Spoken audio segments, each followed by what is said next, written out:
Hello friends, నేను మీ భువనశ్రీ. ఈరోజు ఇంట్లో చాలా ఈజీగా, టేస్టీగా, హెల్తీగా పిల్లలకి ఎంతగానో ఇష్టమయ్యే బ్రెడ్ ఆమ్లెట్ చేసుకోబోతున్నాం.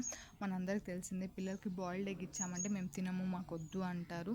కానీ ఎగ్ అనేది పిల్లలకి చాలా మంచిది. పిల్లలకే కాదు, పెద్దలకి కూడా.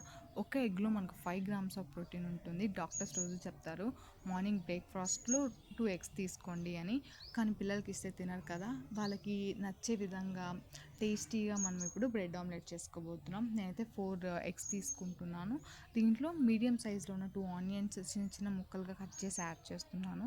మీ దగ్గర స్మాల్ సైజ్ ఆనియన్స్ కానీ ఉంటే ఒక 3 యాడ్ చేయండి, సరిపోతుంది.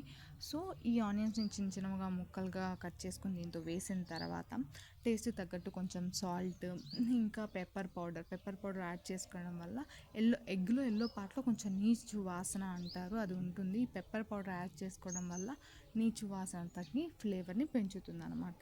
మీరు స్పైసెస్ కోసం కొంచెం చిల్లీ పౌడర్ యాడ్ చేసుకొని, చిల్లీ పౌడర్ లేకపోతే పచ్చిమిర్చి యాడ్ చేసుకోండి. రెండిట్లో ఏదో ఒకటి యాడ్ చేసుకొని, రెండు యాడ్ చేయొద్దు, స్పైసెస్ ఎక్కువగా ఉంటుంది.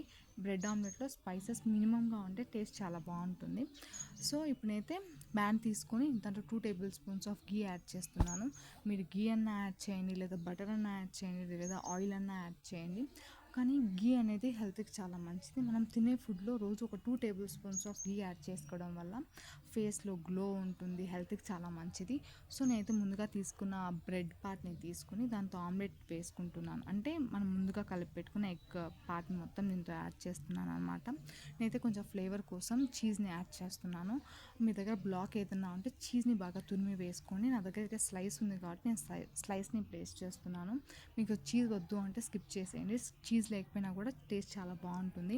ఇప్పుడు నేనైతే మనం ముందుగా అంటే ముందు స్టార్టింగ్ వీడియోలో వైట్ పార్ట్ అని చెప్పాను కదా, ఇప్పుడు ఆ వైట్ పార్ట్ని కూడా దీని మీద ప్లేస్ చేస్తున్నాను అనమాట.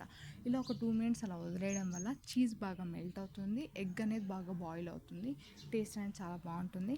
ఇలా ఒక 2 మినిట్స్ తర్వాత ఫ్లిప్ చేసేయండి అనమాట. మనము రెండు వైపులా కాల్చుకోవాలన్నమాట ఈ బ్రెడ్ని. సో ఇలా కాల్చుకోవడం వల్ల tasty bread omelette ready. Thanks for watching. Subscribe for more video.